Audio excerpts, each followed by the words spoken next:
Listo, yo ya activé la grabación y nuevamente voy a dar la bienvenida a cada uno de los participantes de Ecuador y también de Latinoamérica que se ha inscrito, ha hecho un preregistro y pues ha dispuesto de su tiempo para poder compartir, conocer mucho más desde la vivencia de los museos inclusivos a nivel de Ecuador, una experiencia particular de Yacu Museo a través de Diana Sosnavas, que es técnica educativa y que pues tenemos el agrado de conocerla desde el año pasado y siempre está muy activa en poder desarrollar este tipo de difusiones de todo lo que tiene que ver con cultura y también con, obviamente, inclusión. Así que Diana, muchas gracias y a todo el equipo de Fundación Museos de la Ciudad y del YACU que están acompañándonos el día de hoy. Sí, buenas tardes. Muchísimas gracias a la Fundación Andarrek que nos ha invitado como museo. Y pues, bueno, para mí ha sido siempre trabajar en torno a los museos en los últimos más o menos 12 años y eso me da la posibilidad de poder hablar un poquito del tema y poder compartir con ustedes, ¿no? Entonces, bueno, hoy ya están las diapositivas. Ya. Bueno, voy a tener apoyo para compartir las diapositivas. Yo generalmente este tipo de apoyos hago para que quienes están viéndonos y no se tan aburridos al escucharme. Así que, pues, y bueno, el Yacu Parque Museo del Agua pertenece a la Fundación Museos de la Ciudad. La fundación es una institución, ¿sí? Una institución privada, ¿sí? Jurídico-privada sin fines de lucro, con finalidad social y siempre tiene como responsabilidad el desarrollo, la gestión cultural y el trabajo en sí con el territorio, ¿no? Entonces, pues la fundación está más o menos desde el 2006 como tal. Sin embargo, se inicia con el Museo de la Ciudad en el 2003 más o menos, y la fundación como tal se establece en el 2006. ¿Por qué se vuelve una fundación? Por el hecho de que empieza a acoger otros espacios o tenía esta finalidad de empezar a trabajar con otro tipo de proyectos. Bueno, vamos a ver un poquito cuál es la misión, la visión de la fundación como tal. Y es una institución pública, creo que es la siguiente ya. Sí. Es una institución pública que por encargo del municipio, del Distrito Metropolitano de Quito, se encarga de la gestión cultural, del trabajo territorial en sí en torno a esta temática de la cultura, ¿no?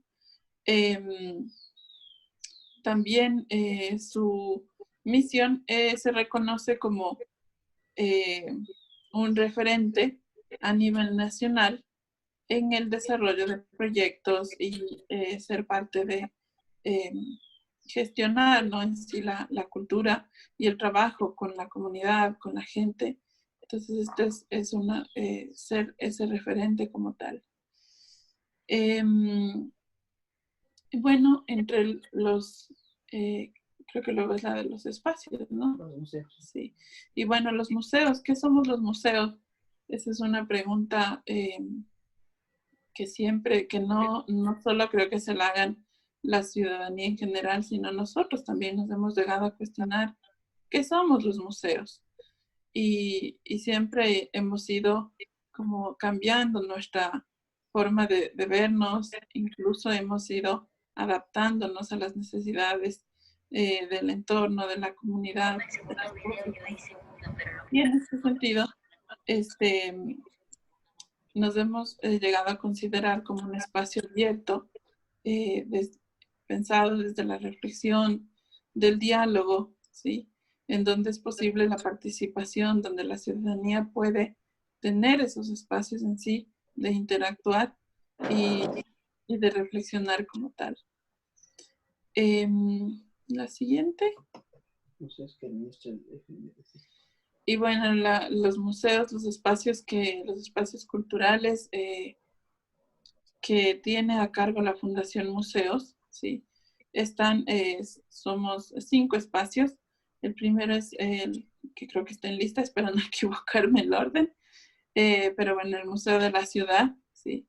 Es un espacio que tiene como especialidad en hablar de la historia, ¿no? Del contexto social y en sí, tanto en exposiciones temporales como permanentes, toca la temática social e histórica de la ciudad de Quito, ¿no?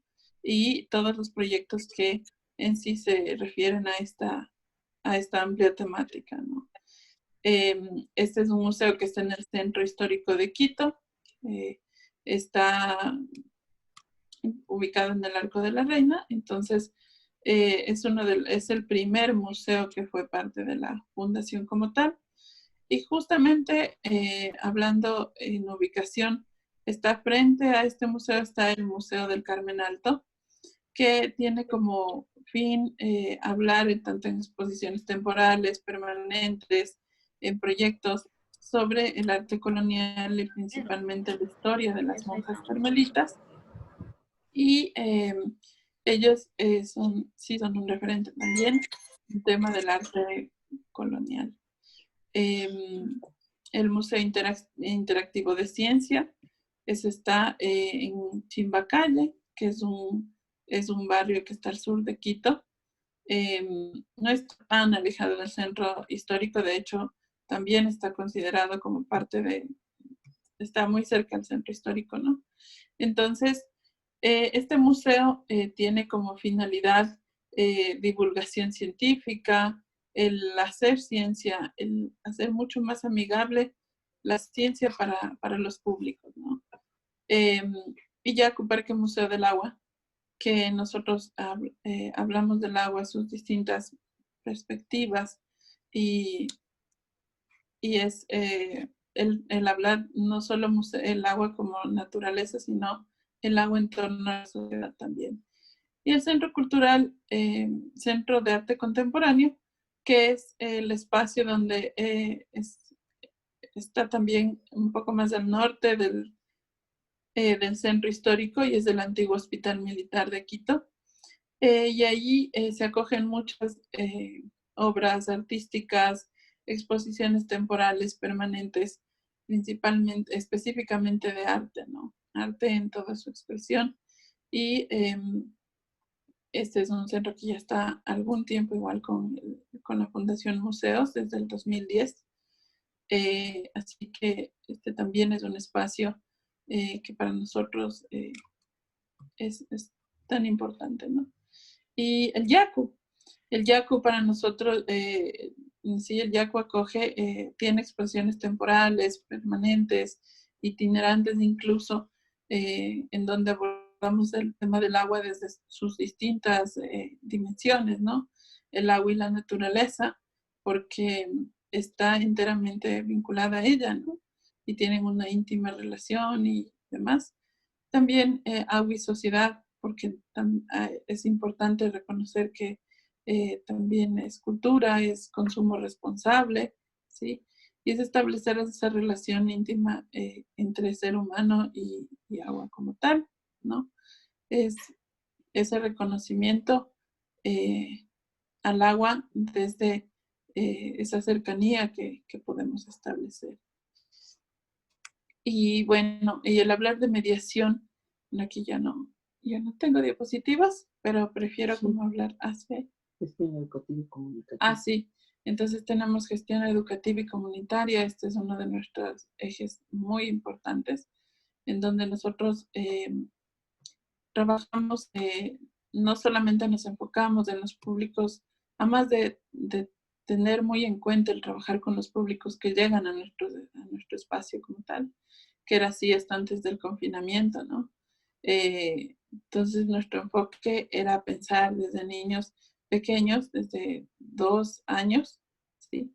Que tenemos una sala específica para niños de esta edad, entre 2 y 5 años, y siempre tenemos exposiciones permanentes, como por ejemplo tenemos Aguamundi, que es un espacio donde hablábamos de especies que están en peligro de extinción o vulnerables, ¿sí? Acuáticas, ¿no? Este es un ejemplo de lo que nosotros tenemos, pero siempre estamos trabajando en proyectos para escuelas. Hace poco tuvimos una exposición, un programa que se llama El agua que queremos y que se trabajó muy cerca de la mano de una propuesta de la UAMUNED, que es la red de museos de agua en el mundo, de la cual Yaco es el fundador. Y para nosotros es importante trabajar con las instituciones educativas, con los grupos de atención prioritaria, ¿no? Con adultos mayores, por ejemplo, en ese sentido. Tenemos un trabajo continuo que es el mediador comunitario con adultos mayores, ¿sí? Entonces, cada semana, cada 15 días, se reúnen un grupo de adultos mayores en el museo y se dedican a trabajar en el huerto, ¿no? Y el huerto es su espacio y es donde ellos empiezan no solamente como a sembrar y cultivar, sino a aprender y a llevarse estas experiencias a casa, ¿no? También en cuanto a los niños, incluso hemos trabajado con los niños de la comunidad. ¿Por qué? Porque el museo es incluso un espacio de paso, ¿no? Porque conectamos dos barrios del centro de Quito, tanto El Placer como San Roque. Entonces la comunidad lo utiliza para, para pasar de un barrio al otro y eso es lo que ha sido en su tiempo, ¿no? Por lo tanto, niños que salían de la escuela y pasaban a su casa, había muchas veces que buscaban estar en el museo, quedarse, y dependiendo de la posibilidad, porque claro, el museo tiene una gran afluencia, y dependiendo de la posibilidad de nuestros equipos de mediación, que son ellos los que principalmente hacen este trabajo, se les acogía a los niños para que puedan estar en el museo, disfrutar un rato y una vez también tuvimos como espacios de participación con ellos, ¿no? Como un programa pensado para ellos. Siempre se va complicando por el hecho de, como les decía, de la alta afluencia y en el ámbito de personas con diversidad funcional sensorial, que también es un grupo en el que se ha trabajado. Podemos decir que hemos tenido experiencias puntuales, ¿sí? Experiencias que nos han dado como la oportunidad de crecer, de que el equipo también pueda irse no solo familiarizando, sino apropiando de esta forma de recibir a nuestros públicos, ¿no? Entonces, en este sentido, ¿qué les cuento? Nosotros, mediación como tal, para nosotros es, no es solamente contarle a la gente que tiene el museo, no es solamente decirles datos importantes, fechas, ¿qué les digo? Contarles como detalles solamente científicos del agua y demás, sino más bien es como lograr ese encuentro entre los visitantes, ¿sí?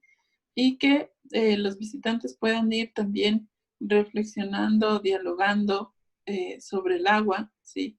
Sobre esa relación que establecemos en el día a día, que no solamente es decirle a la gente esto es lo que tienes que hacer o esto es así, como verdades absolutas, sino es llegar a al diálogo, ¿no? A la conversación, al intercambio de experiencias, al saber que, porque tal vez no es lo mismo que mi experiencia, cómo yo accedo al agua, ¿sí? De cómo puede ser la experiencia para alguien que vive, no sé, a 3 barrios de distancia de mi casa y que su forma de acceder al agua es totalmente distinta. Entonces, este es un proceso de ida y vuelta en donde no solamente el mediador sabe, sino que todo el mundo sabe.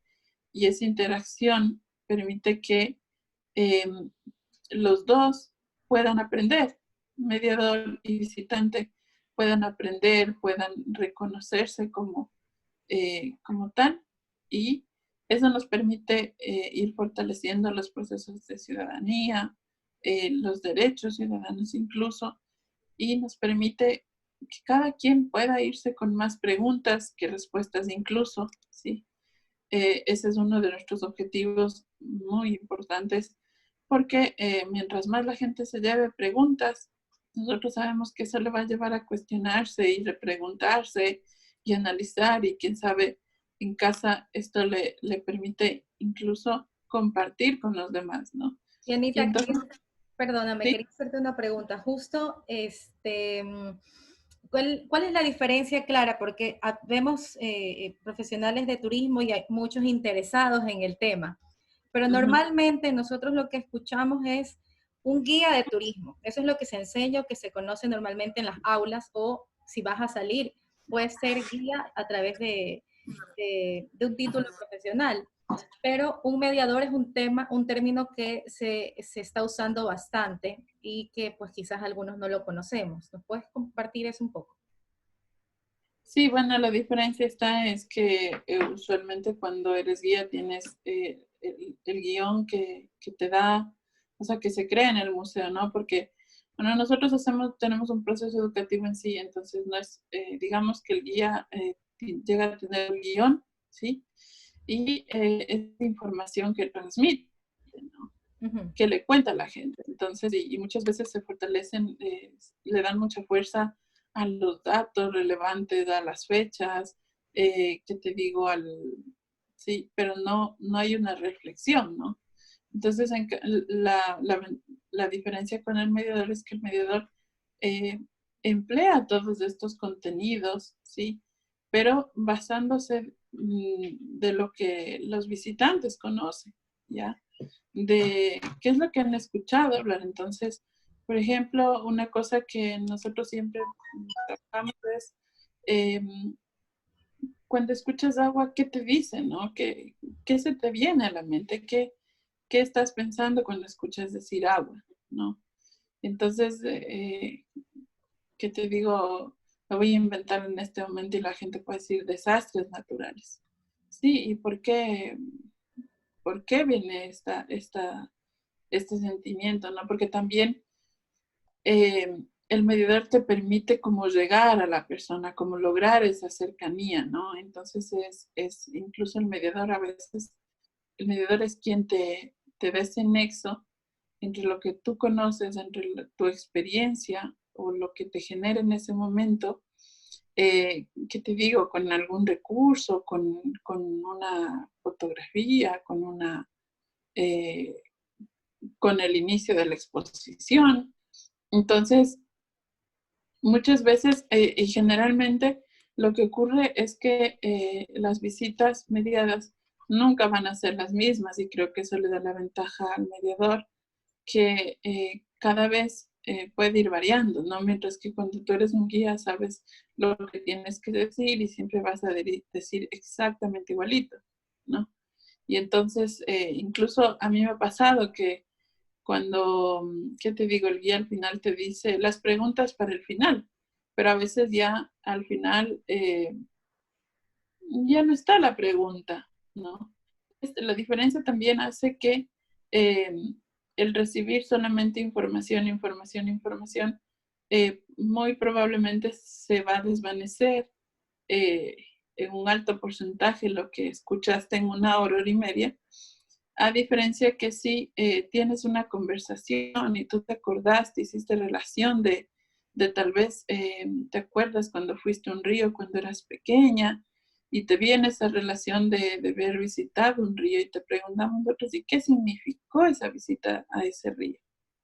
Entonces, hay una probabilidad de que esta experiencia, lo que te genera en ese momento, vaya a quedarse en ti, ¿sí?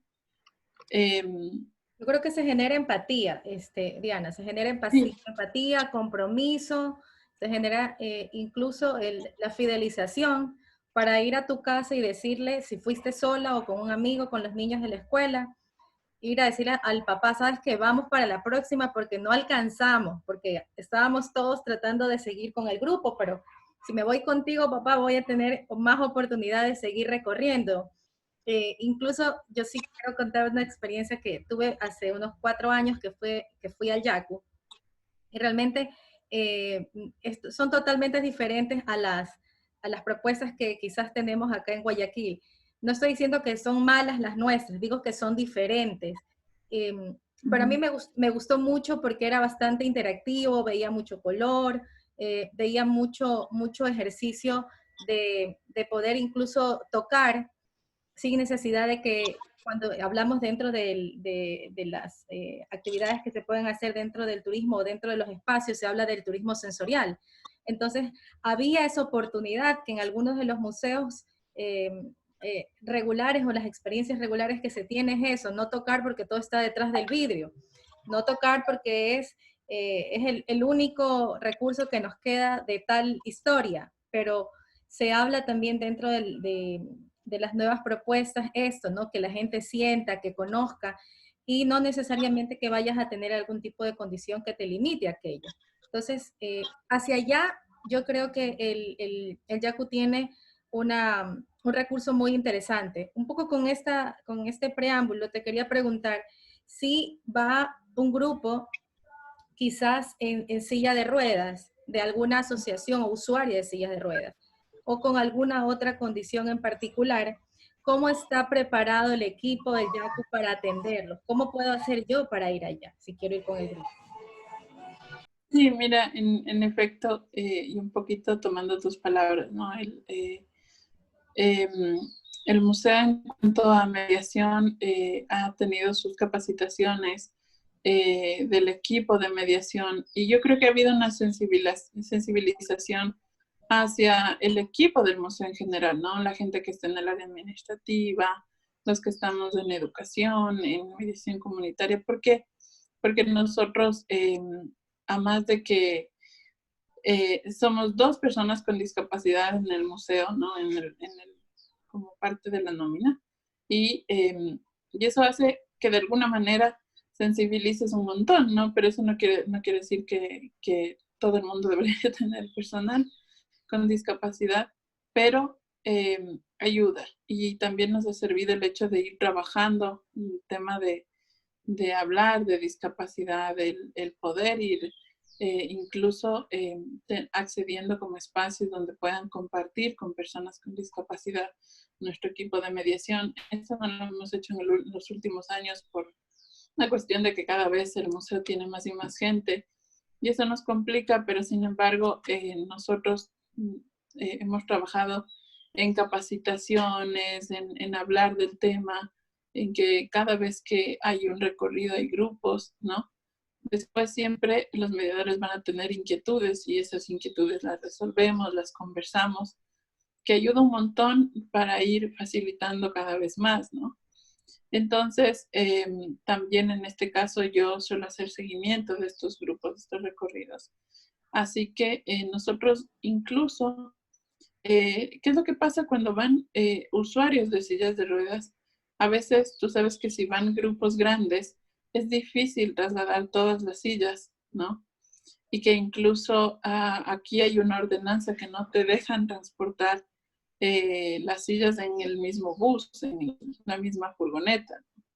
Entonces eso complica más, por eso el museo tiene como servicio, no tenemos muchas sillas de ruedas, pero tenemos la opción de prestarles un par, 2 o 3, que no me acuerdo si son 3. Y si es que son más, incluso hacemos la gestión con otros espacios del museo y si llegamos a completar 5 sillas, ¿no? Entonces, también el museo las tiene en condiciones, ¿sí? Se ha contratado el mantenimiento de las sillas para que no nos pase lo que me ha pasado en otros espacios que llegas y resulta que no hay un soporte del pie, que anda medio remordida la llanta y entonces es como realmente brindar un mal servicio si es que algo no está funcionando bien, ¿no? Y la actitud de los mediadores, yo creo que el trabajo de los mediadores es tan fundamental, ¿sí? El trabajo de la gente de seguridad, porque con quienes primero se van a encontrar es con el equipo de seguridad, y ellos realmente son de mucho apoyo, de mucho acompañamiento, entonces saben por dónde tienen que ingresar las sillas de ruedas, qué es lo que tendrían que hacer, ¿sí? Y ya cuando están con el equipo de mediación, lo que ocurre es que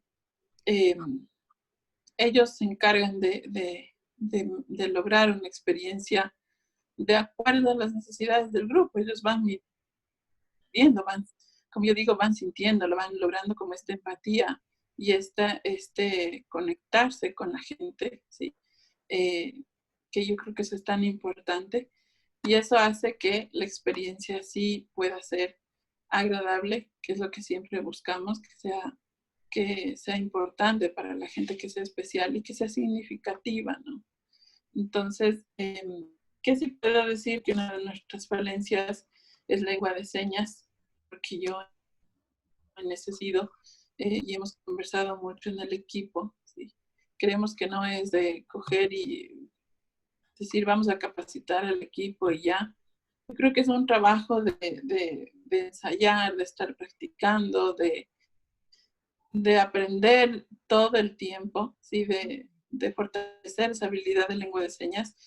Y yo creo que no es fácil en el equipo. Además, después esta persona del equipo decide irse y todo el proceso, el proyecto se queda colgado, ¿no? Entonces, hay otras formas que esperamos fortalecerlas más adelante, pero siempre en estas cosas juega el presupuesto, ¿sí?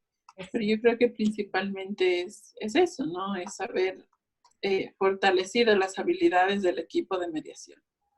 Lo que hay acá, por ejemplo, en mi ciudad, que es una ciudad grande acá en Ecuador, Guayaquil, existe una asociación, varias asociaciones de personas sordas. Sin embargo, al igual que quizás en cualquier otra de las ciudades de los participantes que están aquí, se ve el turismo y se ve la parte de salud o incluso la parte cultural totalmente aislada y cada quien tiene que hacer su parte. Por ejemplo, el turismo de salud es poco conocido o ahora los empiezan a unir. Por ejemplo, Cuenca, por las aguas termales o si no baños, también es reconocido por estas termas, ¿no? De ir y visitarlos. Pero a más de eso, es poco lo que se pudo haber ido realizando años atrás, aunque no está de más decir que sí, hay esfuerzos que se han hecho en diferentes ciudades, lo de las playas accesibles también que se mencionaban, en Manabí y en Esmeraldas. Sin embargo, si no son constantes o estos cuidados, si no es dado el mantenimiento correcto y si no está el personal debidamente capacitado, ahí se nos queda todo el proyecto que se ha dispuesto. Entonces, lo que a mí se me estaba ocurriendo y justo lo compartíamos con alguien acá en Guayaquil es eso, ¿no? Buscar estas asociaciones y tratar de vincularlas un poco más dentro de nuestros espacios y que sean ellos también los líderes dentro de, porque es mucho más fácil llegar a ellos.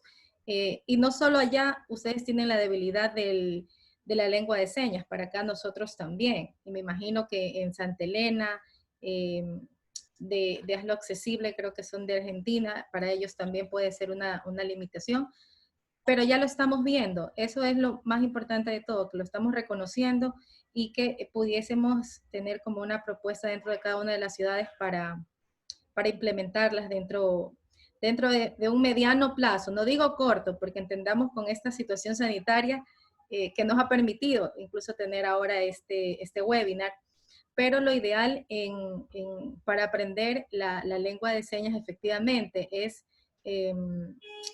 percibir bien el movimiento de las manos, e incluso es muy, muy necesario la gesticulación del rostro, ¿ya? Incluso cada una de las personas, yo, por ejemplo, mi seña era así, yo hice el primer módulo, y era así, yo decía, pero ¿por qué? Entonces la profesora, ella me miraba y trataba de descifrar alguna cosa y decía, ¿por qué me mira tanto?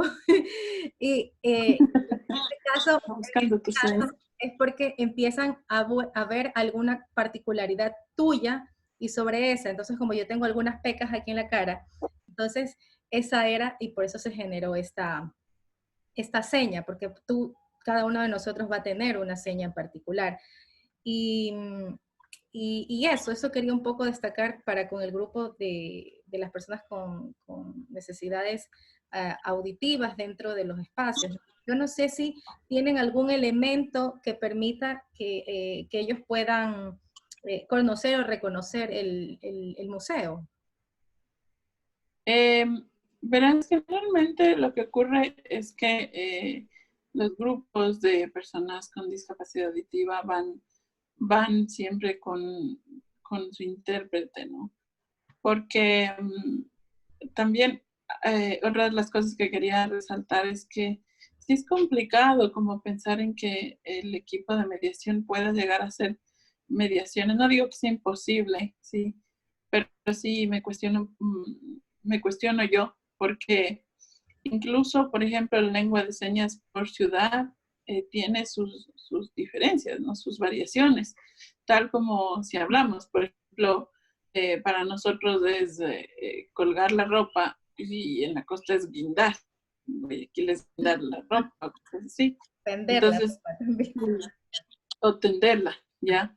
Pero, por ejemplo, es como distinto, o sea, siempre tenemos variaciones de lenguaje, incluso en español, mucho más en lengua de señas. Entonces, y a mí me preocupa mucho el que entre estas variaciones de lenguaje podamos, el equipo de trabajo de mediación pueda equivocarse sin afán de generar ningún conflicto respecto a información o al diálogo, a la conversación.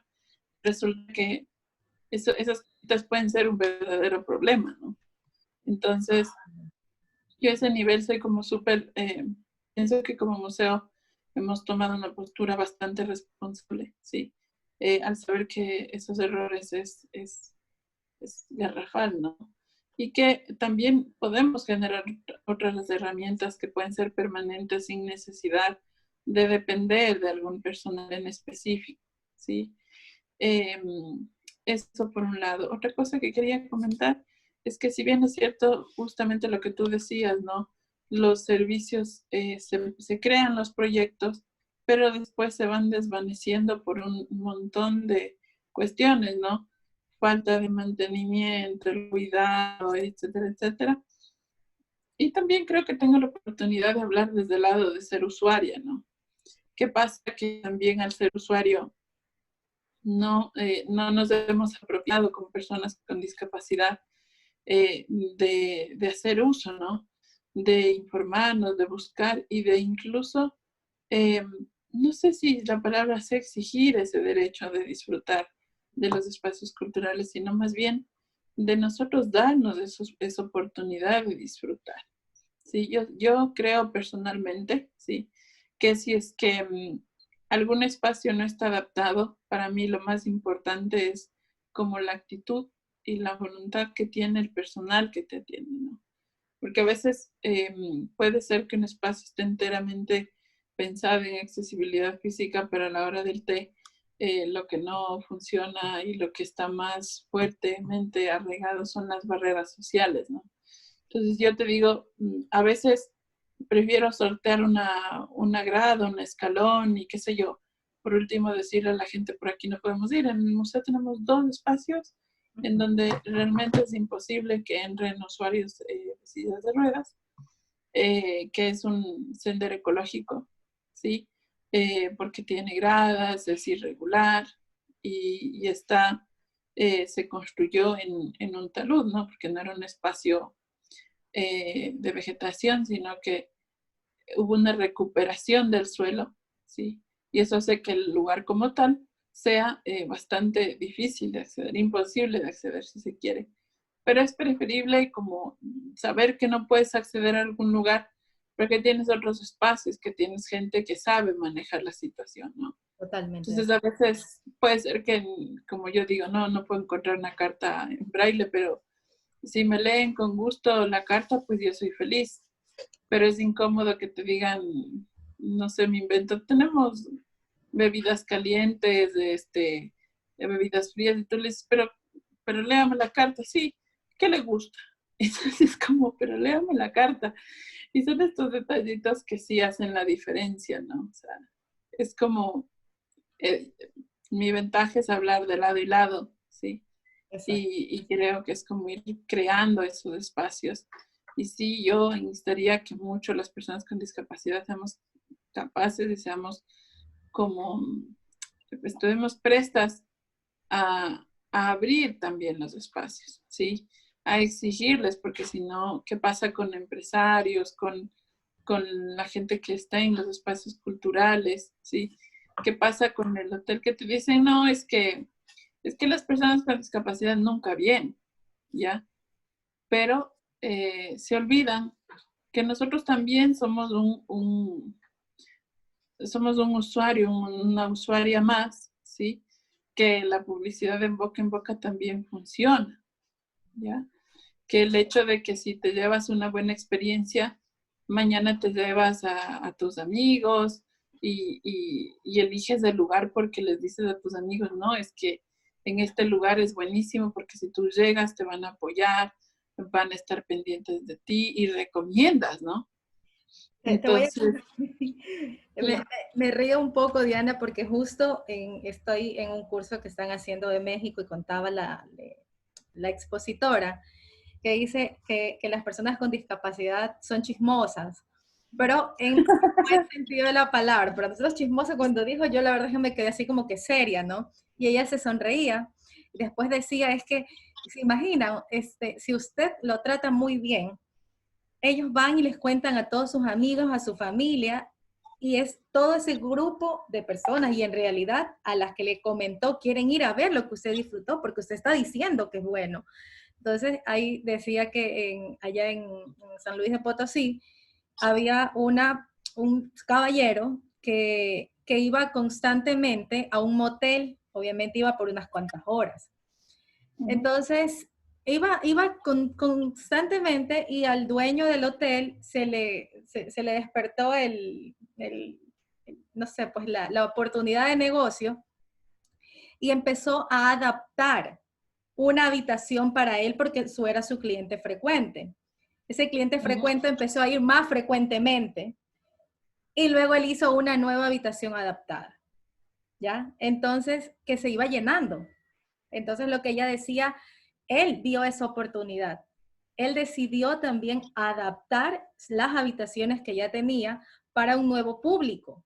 Y es lo que le hace falta también ver a nuestros diferentes empresarios, porque realmente normalmente de estas sesiones que hemos tenido ha sido súper interesante que hay mucha gente dispuesta a aprender y conocer, pero empresarios, dentro del formulario que enviamos, a qué sector perteneces, normalmente de empresarios no hay. Hay muy, muy, muy poco. Yo te diría un 3% de todos, cada uno de las charlas que hemos dispuesto de estos webinars.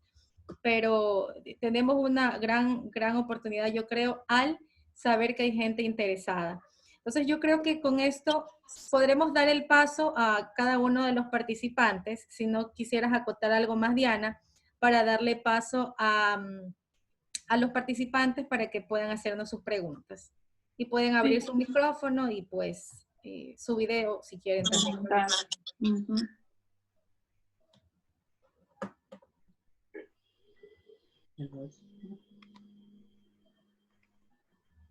Mira, voy a hacer en todo caso, si alguien todavía no dispone a conversarlo, voy a leer una de las preguntas que pone. ¿Cómo trabajan los mediadores la accesibilidad de las vitrinas con usuarios con discapacidad visual? Bueno, bueno, no es el caso de Yaku, ¿no? Nosotros casi todo es como es un museo interactivo, entonces tienes la oportunidad de tocar, de acercarte. Pero hemos tenido obras de agua. Por ejemplo, tuvimos de Norte, que fue una exposición de una expresión artística, ¿sí? Y lo que trabajamos ahí, pues las descripciones ¿sí? Porque, ¿qué es lo que pasa? Que y no me gusta dejar como al mediador que sea quien describe, porque siempre vamos a describir en función de tu percepción personal, ¿ya? Entonces, muchas veces lo que hemos hecho cuando son obras artísticas, le pedimos al artista que nos cuente de qué es su obra y que describa a la vez su obra, ¿no? Porque él lo va a hacer con su emoción y eso es lo que buscamos. Entonces, a veces hemos transcrito estos detalles y los mediadores tienen siempre a la mano y ellos trabajan con eso, ¿no? Ahora, si son vitrinas, también hay que trabajar con descripciones súper claras, ¿sí? Y eso también se trabaja antes de, no es que el mediador tiene que dedicarse ese momento a describir, porque es un ejercicio, yo creo que es agotador si se quiere, y a veces caemos en detalles que no están relacionados a lo que busca la temática como tal, ¿no? Entonces, ¿qué te digo? Vamos a pensar que es una vitrina que nos hable de 1900, del boom petrolero, ¿no? Y tienes tal vez unos fanzines, unos recortes de periódico, me invento yo, y resulta que el medidor se va a enfocar en la distribución de los fanzines, en cómo está puesto, pero en realidad ahí lo que cuenta es qué dicen esos fanzines. Entonces, basta con describir cómo se dispusieron, si están puestos a modo collage, si están puestos de forma irregular o qué sé yo, o todos en un orden muy sistemático, pero lo que dice el centro de es esta idea y nada más, ¿no? Entonces a veces cuenta mucho el cómo está iluminado, porque tal vez está iluminado algún objeto en específico y hay que saber describir de cómo partes. Entonces es un trabajo súper interesante y bonito que a mí me encanta, que yo ahí hago con ojos prestados, como suelo decir yo, ¿no? ¿Para qué? Para trabajar todas estas descripciones y detalles, ¿no? Donde en realidad sea una experiencia enriquecedora para los dos lados. Tengo a alguien más que bueno, pregunta, dice, ¿existe alguna diferencia entre el mediador y el intérprete? Si hablamos del intérprete de lengua de señas, sí. Sí, porque espero que sea como esa pregunta. Claro, porque el mediador es el que va a hacer como esta conexión entre el visitante y la exposición, el visitante y el recurso o la experiencia como tal, pero el intérprete es solamente quien hace de nexo entre lo que dice el mediador y lo que dice la persona con necesidades auditivas, ¿no? Entonces es Claro, como la diferencia. el intérprete básicamente hace eso, ¿no? Interpretar lo que dice la otra persona para que pueda ser entendido por el grupo o por la persona con esa necesidad auditiva, ¿no? Sin embargo, también no existen, o sea, se pueden hacer oraciones, entiendo yo, con la lengua de señas. Entonces, no es que van interpretando palabra por palabra por palabra, sino que hay un momento en que hacen Contexto. algunas señas que ya básicamente se entienden, ¿no? Pero eso es conociendo y aprendiendo, como decía Diana, o sea, es constantemente la práctica que debes tener. Incluso en Quito hay dos personas que tienen un trabajo bien lindo con el tema de la lengua de señas, incluso hicieron un evento musical con interpretación de lengua de señas, una banda de rock, 597, ¿será? Pero bueno, dentro de las redes, ¿perdón? 593. 593. Sí, ellos hicieron un evento bien interesante porque el director de la banda se interesó. Fue una persona, un intérprete, a preguntarle cómo hacía la interpretación de esa canción en particular. Y se generó el interés en él en no solo manejarse una canción, sino se generaron todo un concierto y con todos los elementos necesarios, porque para las personas sordas necesitas tener el tema de las vibraciones que generan en ellos también sensaciones y emociones. Entonces es un trabajo bastante bonito que se está despertando, pero que necesitamos dentro de cada uno de nuestros espacios. Si tenemos universidades, si tenemos obviamente la academia, ya sea de universidad o de colegios, y dentro del sector turístico, dentro de los recursos o atractivos turísticos, personal capacitado y personal idóneo y sensible frente a esta realidad.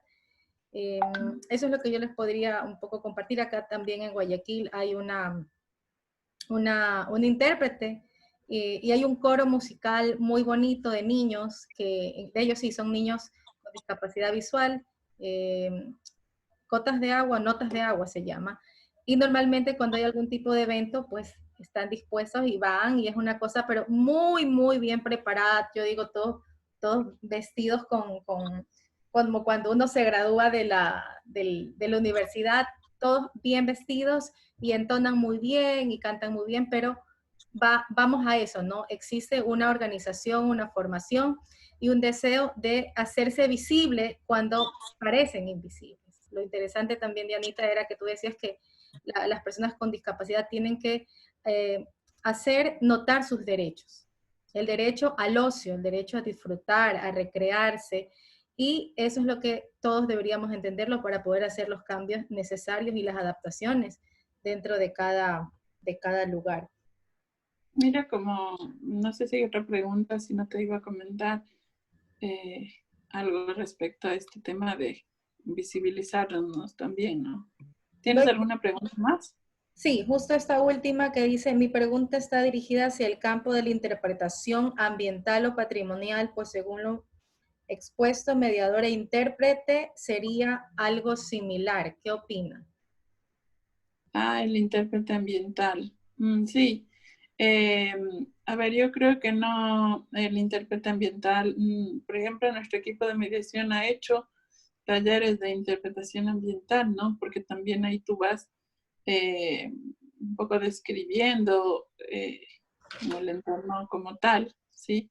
Y es un poco, sí es distinto porque ahí sí creo que el intérprete ambiental, si ya te vas a campo, me invento como a recorrer senderos, ¿sí? Ahí sí es bien difícil como tener algo tan estructurado en cuanto a descripción, porque tal vez hoy aquí había una flor, mañana ya no está, ¿no? Pero entonces yo sí diría que considero que esa persona sí debe saber describir, sí debe como trabajar en el cómo, en el cómo transmite lo que está, lo que tiene en el entorno, ¿no? Que ahí yo incluso te diría que en cuanto a personas con discapacidad intelectual, ver cómo transmitir esa información, ¿no? Muchas veces están viendo, les queda claro. Entonces, eso también es otro de los errores que se cometen generalmente. Ellos les llevan a la gente y piensan que están llevándose como tal y porque pareciera, ¿no? Sin embargo, sí hay que asegurarse de que esa información está dando a la persona, ¿sí? En una persona con discapacidad intelectual, de que lo estás diciendo y qué es lo que está entendiendo específicamente. Entonces tú te puedes decirles, sí, ¿me entendiste? Te van a decir, sí, sí, sí, porque capaz y para ellos está entendidísimo, pero seguramente lo que estás intentando decir es otra cosa. Entonces ahí siempre hay que fortalecerlo, ¿no?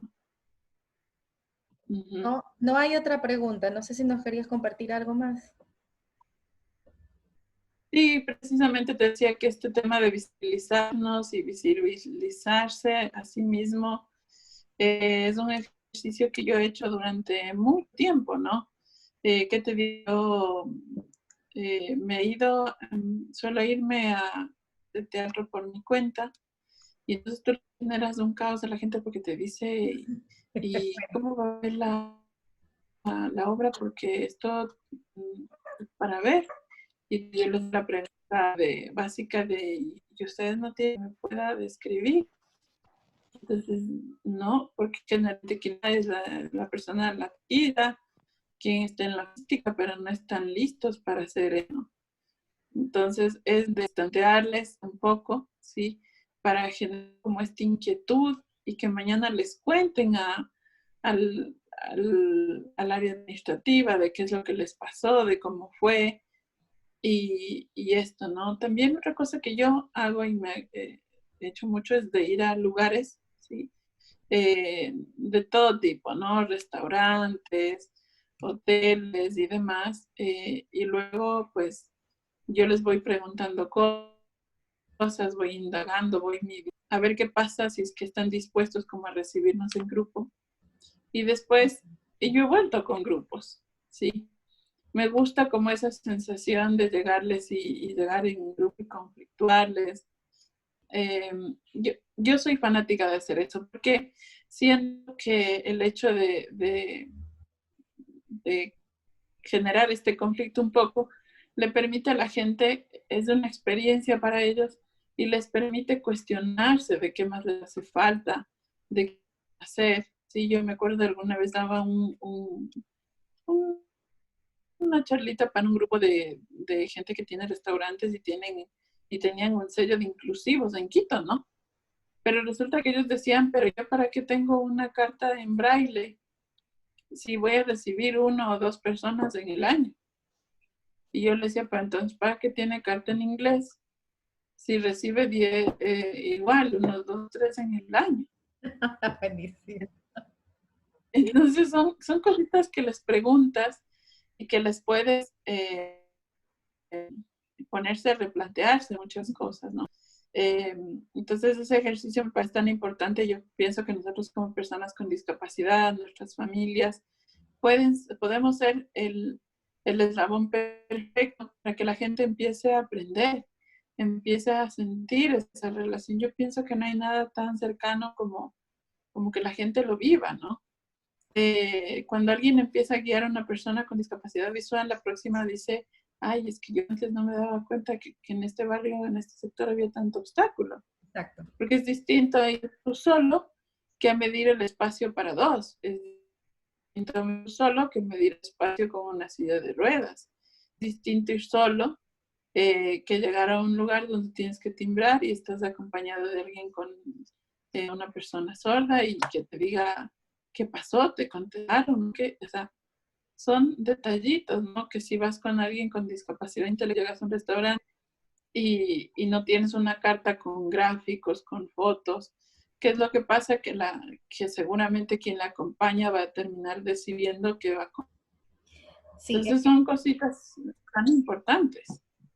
sí, ahí quitamos un poco la autonomía o la independencia que se busca que las personas también con alguna condición en discapacidad eh, puedan decidir por ellos. Pero a veces yo creo que es por la misma falta de estos elementos que hacen que quizás un padre, una madre o una abuela quizás que esté con esta persona obtenga o mantenga una situación paternalista frente a él o frente a ella por cuidarlos. Yo creo que por allí va un poco la situación. Y bueno, yo para cerrar la sesión sí quería preguntarte finalmente, con esta situación de naturaleza del COVID, de la pandemia que estamos todavía viviendo en algunas ciudades del Ecuador, todavía en semáforo rojo, otras ya en amarillo. El museo o la fundación con sus diversos museos tienen alguna política al momento de cuando lleguen sus visitantes, algún protocolo ya es estipulado. Bueno, nosotros iremos trabajando en sí. Obviamente, estos protocolos sí se ha tocado, el tema se ha abordado de alguna forma, esta temática de qué vamos a hacer, pero estamos conscientes de que es distinto, va a ser una modalidad diferente, no sabemos todavía bien cómo, ¿sí? Hay que afinar esos protocolos, hay que hacer a detalle eso. Pero sí sabemos que va a ser algo nuevo, que va a ser algo en donde tendremos que hacer apoyo tanto el equipo Yaku como los visitantes, ¿sí? Y que, claro, el inicio de la cuarentena y el estar en cuarentena nos ha cambiado mucho la perspectiva hemos tenido que cambiar de hacer una noche en los museos en sí, en vivo, ¿no? Que en donde nosotros sí teníamos la actividad donde la gente se quedaba a dormir, teníamos un buen grupo, así, de entre 25 participantes, 30 y hasta 50 van a dormir en el museo. Pero esta vez hemos tenido que irnos adaptando y ha sido crear esta actividad online. Y precisamente como hace una semana compartíamos en un conversatorio con Emilia, es que también los museos tenemos que repensarnos no solo en cuanto online, porque actividades online, porque es un tema que, como sabemos, hay un buen porcentaje de la población que no tiene este acceso. ¿Sí? Entonces ya el museo está trabajando en ciertos proyectos, también offline, que es pensar algo que no esté anclado al internet, pero que sí te dé esa oportunidad de esa relación con la comunidad, porque no podemos cerrar los ojos y decir, bueno, o sea, no vamos hacia allá o esperar que esto pase, sino es empezar a tomar acciones que ya el museo está haciendo. Estamos trabajando cada quien desde casa. Hemos hecho ciertos posteos de qué hacemos las personas que trabajamos en museos en casa. ¿Qué pasa? Hemos reconocido también, te digo, al equipo de seguridad, porque ellos son los que están al pie del cañón, están ahí yendo y viniendo todos los días, caminando, buscando formas de transporte, etcétera, etcétera, quedándose más tiempo ahí por temas de movilización. Entonces, los museos, los centros culturales, los espacios culturales, el turismo en sí, tenemos que repensarnos, ¿no? Reestructurar todo lo que hacíamos y darle un giro para seguir llegando a nuestros públicos. Perfecto. Yo creo que con eso has cerrado bastante bien el tema de la charla de hoy, repensarnos, reestructurarnos, pensar en los demás, no solo en la visita, sino en estas nuevas propuestas donde todos pudiésemos participar. Cuando hablamos de todos, decimos las personas regulares, personas con movilidad reducida, personas con discapacidad, hablamos también incluso nuestros visitantes extranjeros, que si no podemos comunicarnos con ellos, también nos encontramos en una situación de falta de accesibilidad en cuanto a comunicación. Yo creo que queda mucho por hacer, pero yo estoy convencida que cada uno de los que están aquí tienen esas ganas de poner ese granito de arena. Y pues bueno, yo nada más les quiero compartir que vamos a tener 2 sesiones más, nos quedan este martes que viene y el siguiente. Y pues bueno, vamos a ver cómo cerramos toda esta temporada también en línea que hemos tenido ya casi cerca de 2 meses, pero donde hemos encontrado aliados interesantísimos. Si alguien más quiere despedirse directamente de Diana, pues yo pues te doy esas gracias infinitas por todo lo que hemos logrado en este tiempo. Y yo también agradecerles a ustedes por acompañarnos y también agradecerte, Denise, y a la Fundación por habernos invitado al Museo del Agua. Hola, Denise. Buenas tardes, noches ya. Bueno, feliz de estar acá. Gracias. Compartiendo con ustedes. Gracias, Belén. En esta reunión. Lo importante cuando hablamos de accesibilidad es que exista realmente un compromiso. Un compromiso de todas las personas, de todas las instituciones, de todos los organismos que trabajan en el área turística. Yo he tenido la experiencia de trabajar, y ahí está Denise para que lo corrobore, con personas que tienen una discapacidad física, auditiva. Acá en la provincia de Santa Elena, específicamente en todo lo que es el Museo Amantes de Zumpa y lo que es la Chocolatera. La necesidad se ve. Hemos hecho trabajo como universidad, como carrera de gestión y desarrollo turístico. Hemos elaborado proyectos con esta base, con este trabajo de campo realizado. Pero lamentablemente no existe ese compromiso con estas instituciones, con cualquier organismo, para que puedan aperturar o tener una visión más amplia. Que tener un atractivo turístico no es solo ofertar todo lo bonito que este pueda tener. También actualmente se habla mucho de accesibilidad turística. Y accesibilidad turística no solamente habla de tener un espacio o una vía de acceso para que una persona pueda pasar, pueda caminar, pueda desplazarse. No, accesibilidad turística va más allá de aquello, ¿verdad? Es que esa persona se sienta bien, se sienta acogido, sienta que todo en ese entorno está hecho para ellos. En el Museo Amantes de Sumpa, si bien es cierto, sí tiene una parte de esa accesibilidad, mas lamentablemente no existe el compromiso, pese a que se entregó el proyecto, se identificaron muchas falencias, no hay ese compromiso para poder adaptar todo lo que le hace falta para que pueda dar y ofertar un servicio como tal. En lo que es la parte de la Remacoxa, lo mismo, ¿sí? Entonces, como academia estamos trabajando, mas lamentablemente las instituciones no toman conciencia que el hecho de poder adecuar ciertas áreas para prestar un mayor servicio, estas se puedan dar, se puedan ofertar y las personas puedan acogerlo de la mejor forma. El campo o este grupo humano de las personas con discapacidad es muy amplio y son personas que, como mencionaban ahora en la exposición, si tú vas a un lugar y te atienden bien y te sientes acogido a ellas, obvio que la próxima vez que vayas a desplazarte a ese lugar, no vas a ir solo. Como decía Denise hace un momento, este grupo humano, y no solamente este grupo humano en especial, sino todas las personas, desde ese punto de vista, sí, somos chismosos, porque si nos sentimos bien en un lugar, vamos a regresar, ¿verdad? Y no vamos a regresar solos, vamos a regresar acompañados.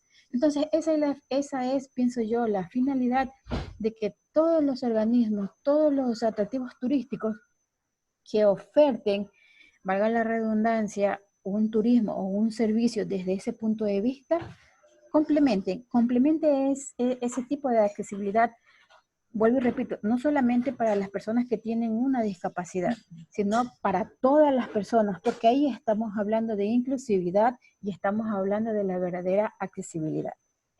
Total. Eso es lo que puedo un poco aportar con respecto a lo que se ha estado mencionando en esta charla.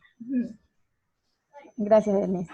Gracias, Denise. Sí, bueno, un poquito como contribuyendo a lo que ella decía, lo que Belén decía. Es interesante, ¿no? Pero hemos hablado tanto de inclusión. Y como dices tú, pueden haber todos los análisis y todo, y hasta ahora no hay como, no ha habido como un alcance de que se hagan los reajustes y demás, de que se pueda pensar en muchas cosas. Y a mí también me ha pasado en el museo, y tengo que decirles que nosotros tenemos estudios bien pormenorizados de accesibilidad física y demás, sí, pero a veces los presupuestos no ayudan. A veces hay muchas circunstancias que no te dejan como hacer también, sí. No sé si siempre sea falta de voluntad, digo yo, porque palpando la realidad mía es que suele pasar que no, a veces no es posible hacerlo, ¿no? Entonces, también a veces me preocupa que a veces por intentar ser tan incluyentes, tan inclusivos, volvemos a ser excluyentes. A nosotros nos pasó con una sala para niños que yo les comenté, que es para niños de 2 a 5 años, y nos volvimos excluyentes porque solo entraba un niño y un adulto, ¿sí? Entonces, ojalá, como decía Belén, ojalá estos espacios, cada uno de nuestros espacios se puedan volver pensados para todos y todas, ¿sí? Donde no solamente estamos las personas con discapacidades tan LGBTIQ+, etcétera, etcétera, ¿no? Entonces están incluso las madres, las mujeres embarazadas, las madres, las personas que llevan niños en coche, ¿sí? Este es un verdadero problema en los espacios culturales. Que no tengamos unos lactarios, ¿no? Se vuelven que no haya cambiadores de pañal. solamente con ese detalle ya estás haciendo un cambio gigante, ¿no? Que hay un cambiador de pañal.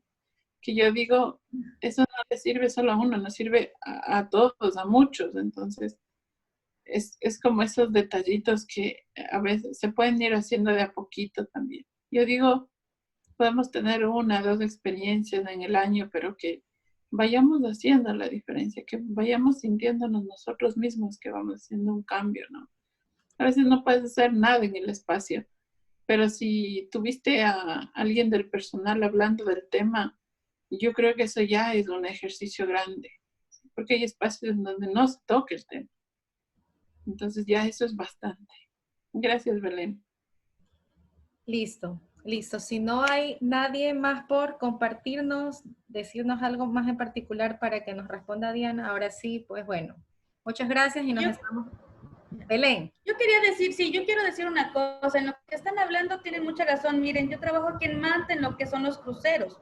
Y ustedes saben que en los cruceros viene gente de diferentes edades y con sus problemas físicos. Y aquí nos topamos con un grave problema del transporte. Ejemplo, busetas, el transporte de las busetas que contamos. No sé si se pasará eso también en la sierra o en otras partes del país. Las busetas que contamos no son para personas que tienen problemas, pónganse, para subir gradas o que vienen con las sillas de ruedas o que piden algún servicio extra. No contamos con ese servicio, con ese implemento de transporte para ese tipo de gente. Y los turistas, o sea, los que vienen, los visitantes se molestan. Y tienen razón porque están pagando por ese servicio y no hay. Y es una situación que también hay que, como dijo, los pequeños detalles, tener un banco, tener algo para que les ayude, eso significa mucho para ellos. Pero en eso también estamos fallando bastante, en esa parte que hemos dejado a un lado lo que es el transporte. Hemos dejado de lado transporte, hemos dejado de lado un montón de cosas. Sí. Belén, en el caso de transporte es súper fuerte porque sí, efectivamente cuando vemos un grupo masivo y sobre todo cuando son extranjeros que pagan un valor bastante alto porque vienen en un crucero, claro, en tierra a las ciudades cercanas y que han sido identificadas previamente como adecuadas, aptas y con un gran valor en cuanto a calidad, yo también reclamaría. Y no solo es allí, mira, yo hasta el 2018, principios del 19, conversaba del tema, pero alguien me supo decir que hay algún interés político y por esto no se termina de concretar, de dar las facilidades para el sector turístico y que los que tienen sus carros, para que hagan las adecuaciones, las adaptaciones necesarias. Entonces, por eso es que se limita, se queda, y por último quedamos re mal con algunos grupos. Acá en Guayaquil, siempre les cuento porque es la experiencia cercana que tengo. Hay una nueva empresa que brinda un servicio de salud, que incluso tiene rampa. Es la única que he visto acá que tiene esas facilidades. Lo que vamos a hacer ahora nosotros es, tenemos ahora a finales de esta semana una reunión, más bien una pequeña, que les vamos a dar a un grupo de personas que están estudiando algo del volante, de estos cursos que se realizan. Y un proyecto que tenemos es tratar de manejar con ellos que puedan conocer algo más de la importancia de atender a un cliente con algún tipo de condición, no solo de discapacidad, sino alguien enfermo, saber cómo le puedo ayudar. Por ejemplo, me bajo del carro, lo puedo subir y de la manera adecuada y correcta, que eso es lo que no existe. Incluso eso, no solo es que no está nada adaptado, sino que el chofer no tiene la disposición de hacerlo porque tampoco lo sabe o no le interesa. Sí, y sabes también que otra cosa, la parte, pónganse, aquí en la costa tenemos el famoso bosque, el húmedo de Pacoche. Les ofrecen a los extranjeros que es inclusivo, o sea, que puede ir cualquiera. Y en verdad no pueden ir cualquiera, porque si hay accidentados, o sea, uno se resbala y termina abajo en el río. Wow. Y las personas en tercera edad o con bastón no pueden ir. o a Montecristi, subirse la loma, no pueden, pero les venden como que sí pueden, que sí es inclusivo, que no hay problema. Y cuando llegan allá se topan con cómo es y dicen, pero si esto no es lo que nos vendieron, esto no es lo que nos dijeron. Y se quedan en el bus, se van mal genios. Entonces, como ahí decían, o sea, hay que brindar la experiencia, pero tampoco exagerar. No decir que todo es inclusivo, porque no es que todo tenemos inclusivo.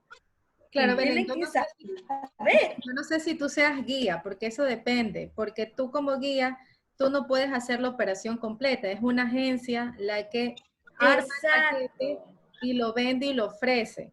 Ojo, Claro, y nosotros como guías somos los que nos llevamos lo peor cosa, o guías o traductores, nos llevamos lo peor porque se van contra nosotros. ¿Y a quién es la queja? No es que el guía no hizo tal cosa. Decimos, pero es que nosotros no podemos. Isla de la Plata. Isla de la Plata vienen unos viejitos, pero viejitos, que una vez me tocó a mí bajar cargando a uno, porque casi le dan un ataque de subir todas las 500 gradas que había ahí. Sí, nada. Entonces, y yo perdón que te corte, no sé si terminaste. Sí. Yo te voy a contestar un poquito de dónde vienen esos ofrecimientos que tú dices es que no es real, ¿ya? Desgraciadamente se vendió mucho la idea de Ecuador un país inclusivo en turismo. Y si tú buscas en YouTube te vas a encontrar con unos videos, ¿sí? Pones Ecuador turismo inclusivo y te vas a encontrar con unos videos. Yo te digo, yo no conozco ninguno de los espacios que mencionan que hay como turismo inclusivo, ¿ya? Si tú, por ponerte un ejemplo, aquí en Quito dicen que hay un montón de cafeterías que son inclusivas y lo que tú llegas y te encuentras es como una mesa que dice mesa para discapacidad. Y pues eso es como, ¿qué inclusivo es eso, no? Y tú le dices, bueno, ¿y cuáles son los servicios que usted me ofrece como para nosotros los usuarios con discapacidad? Y te dicen, no, es que aquí está la mesita, ¿no?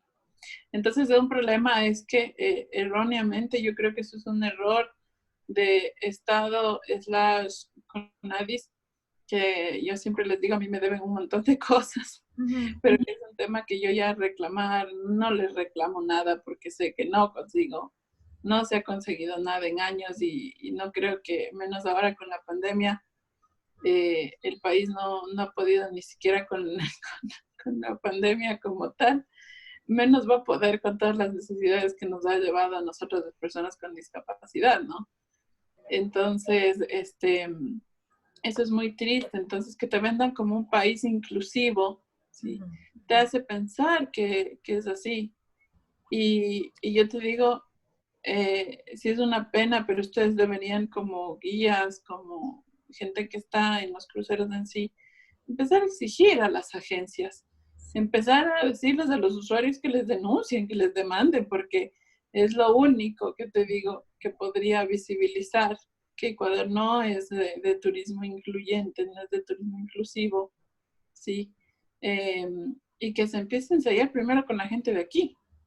Yo conozco lo que es Isla de la Plata y es imposible, o sea, Isla de la Plata llevar personas usuarias de sillas de ruedas, olvídate, no es un espacio para, o sea, Mira, es una pena, pero y yo creo que empezar, eso sí es un reclamo grande a las agencias de turismo, sí, porque ellos son los que no conocen lo que necesita una persona con discapacidad.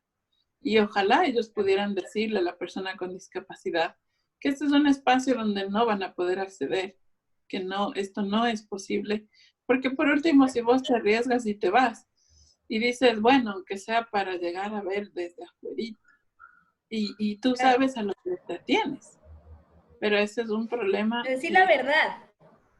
Sí, la verdad, pero también creo que pasa por un tema de desconocimiento de las agencias, porque ni ellos no saben que es una necesidad de una silla de ruedas. La gente que está sentada en la agencia de turismo, capaz nunca ha ido, verás.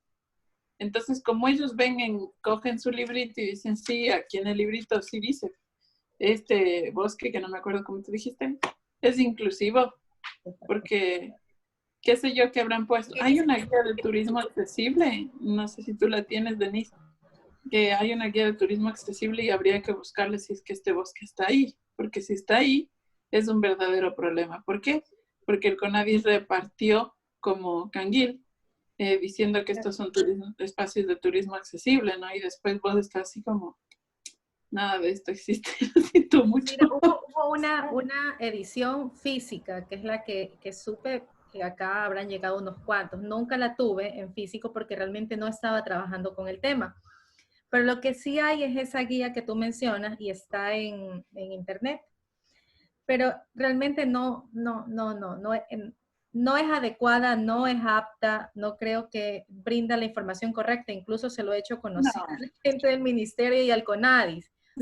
Y entonces, no, claro, pero lo hemos dicho todo el mundo, Denise, todo el mundo, o sea, y no, o sea, te juro, ¿no?